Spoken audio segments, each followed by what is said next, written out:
Well. Welcome back to the channel. Big Dawg Brett. And tomorrow is the Georgia-Florida game. Now, I'm going to tell y'all the same thing I told y'all last year. You got no shot. See, the problem is that you think you're going to show up in Jacksonville and you got this new hyped up team. And you think you just going to run all over the place. You're going to pass all over the place. Well, I got some news for you. That ain't going to happen that way. And here's why. First of all, your team is already one-dimensional. All you can do is pass. I mean, your rushing yards per game is laughable. All you can do is pass the ball. Georgia's got one of the best defenses in the country. So how do you propose that you're going to overcome that? This is by far going to be the best defense that you've seen. By far going to be the best offense you've seen. Because Georgia, even if we just snap the ball and run it right at you, you've already proved you can't stop it. I mean, what do you want me to tell you? That y'all are relevant again? Hadn't even got close enough to sniff a playoff game, more or less win one. And I can't even name the last time y'all were in an SEC championship game. But y'all back, huh? Nah. Your head coach, as far as I know, has never won even a division championship. Never mind a national championship. And he's been a head coach for how long? Coached at all these different colleges? Sad. I don't know what's worse. The fact that Dan Mullen is running his mouth, or the fact that your players are running your mouth. You would have thought last year you learned your lesson. But DeAndre Swift is going to come out there and show you exactly why you can't treat him like just an ordinary, average running back. You're going to learn a little something. So let me throw this at you, since you don't know. What if Georgia's been working on an offensive change, since South Carolina? Maybe Georgia wanted to come out and use it against Kentucky, but the weather just wouldn't allow it. And since the weather really wouldn't allow us to play it the way we've been practicing it, maybe we just didn't at all. Maybe we just knew we could line it up and run it down their throats and there was nothing they could do about it, which we did. Now this is going to be the second verse, same as the first. So really, it's possible that Georgia's had 3 weeks to retool an offense, knowing that we're going to be playing Florida. Now that's worth a little bit of thought. So Dan Mullen and that weak, sorry offensive line y'all got, they can't keep regular defenses from sacking Kyle Trask, are going to have to not only deal with potentially an entirely revamped offense, but a defense that hasn't allowed a rushing touchdown all year. And a defense is top 6 in the nation.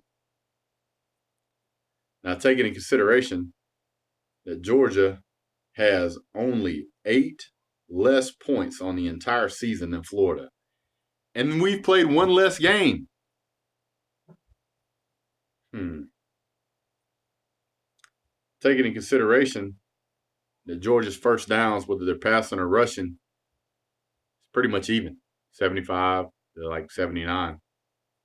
You guys' stuff's like 144 passing to, I don't know, 50 or 60 in rushing. It's ridiculous.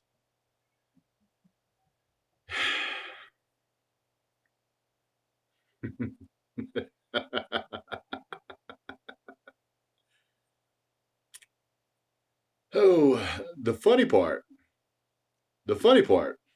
is that Florida is going to give Georgia its second top 10 season win. You'll be the second opponent that we've beat this year ranked in the top 10. And that will make Georgia the best one-loss team in the country, proving that South Carolina was kind of a fluke. If you haven't been keeping up with the news there, Florida fan, let me help you out. Jake Fromm's already come out and said in a press release, the offense has changed.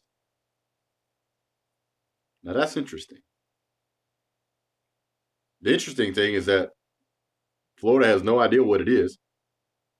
The interesting thing is that Florida has no way to prepare for it. Florida is going to have been prepared for playing Georgia the same way that Notre Dame did, the same way that South Carolina did. Now, if you think Kirby Smart is going to sit back and just keep running the same game plan, I got news for you. If you go back and you watch the way that Georgia played Alabama, we were the first team to ever give Tua Tagovailoa an interception. One of the very few that had him running for his life. So much they ended up taking him out of the game because he got injured.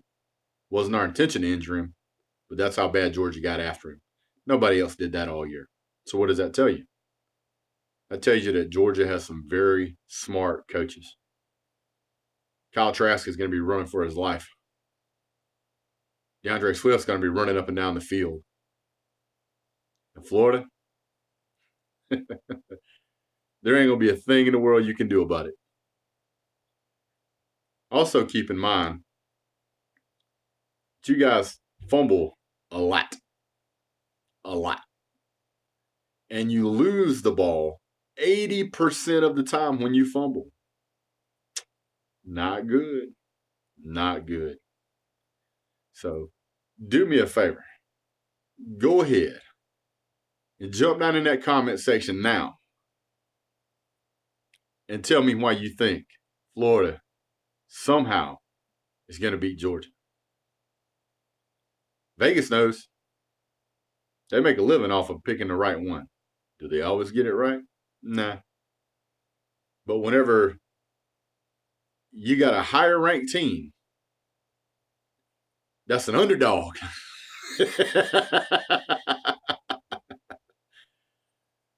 well, let's just say there must be a real good reason.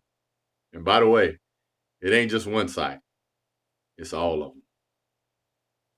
Everybody knows that there's no way Florida's going to win this game. They don't put their money where their mouth is. Will you? You guys went out there and fired a coach that was winning y'all, what, it was like 2 years in a row. He won the East. Y'all went out there and fired him. We appreciate that. Thank you. And I don't care whether y'all hire Steve Spurrier to come help or Urban Meyer to help. Hell, y'all can hire Tom Brady to come help. I wouldn't care. Because there ain't nothing that Dan Mullen's going to do to change who Dan Mullen is. It is what it is, man. So y'all come on down Saturday. You're going to let them dogs climb all over you. And it's going to start feeling real familiar. Because once y'all realize that Georgia's turned that offense into a one-dimensional, unable to move the ball, train wreck / dumpster fire that it is,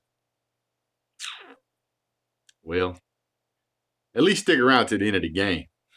We'll be seeing y'all real soon. Have a great day. God bless. Go Dogs.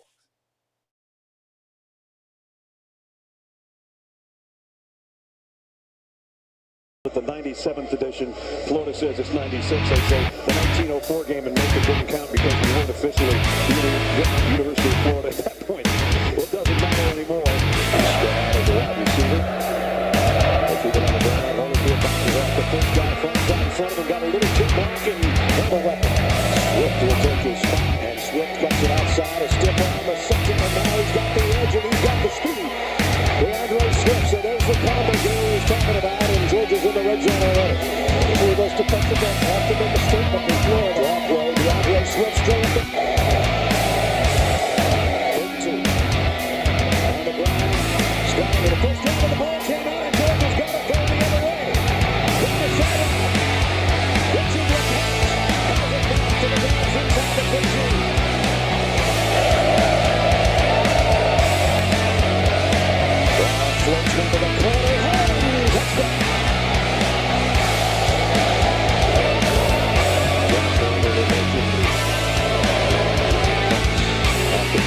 plenty of time. Throws it out. He goes it right to Georgia. In the middle of the pass. Struggling to get back to the line of scrimmage. One play. Should have been a touchdown if he had pulled the string a little bit on it. Now back to the ground and a lesson play. Malik Herring gives it off to Damian Pierce, the freshman, third tailback in the game for the Gators. An interception, he's played pretty well. High snap, gets it to Pierce. Pierce wrapped up to the line of scrimmage, about 35. This is ring all the way. Now trying to pitch. You got a pretty good chunk for you to give. That's the foot that chance. Going to throw it short to Nye. Up the center. Back to the middle of the field. And Dawg Brett over it out across the 45. That's outside the Gators 46. First looks it up. Now back across the middle. Outside his man. That's Nye. Swing away. Touchdown. He's 20 back. 23 more. Fine looking for more. Out in the front. Take it. Isaac Nye still right there. Second down and short.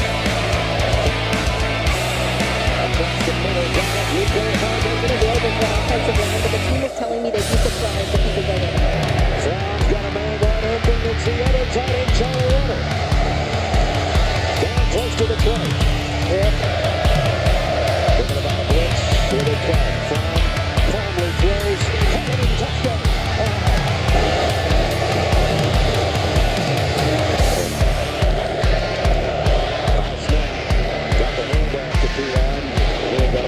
That's about it. He says, here's the action on the pitch. The throw to the P-line. Georgia snipped it out this time. DeAndre Walker made first contact with Tampa.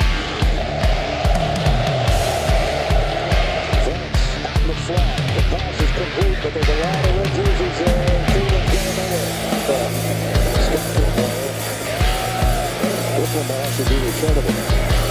To the play. Little stutter step and then straight up the middle. They go home. Still going to the 45-yard line. Here comes the speed rush. Brown is going to run it. But he's got a lot of green in front of him. Scarlett with Franks in the backfield. It's going to be Franks who's just trying to get him a little room. The ball came out. Georgia's got it.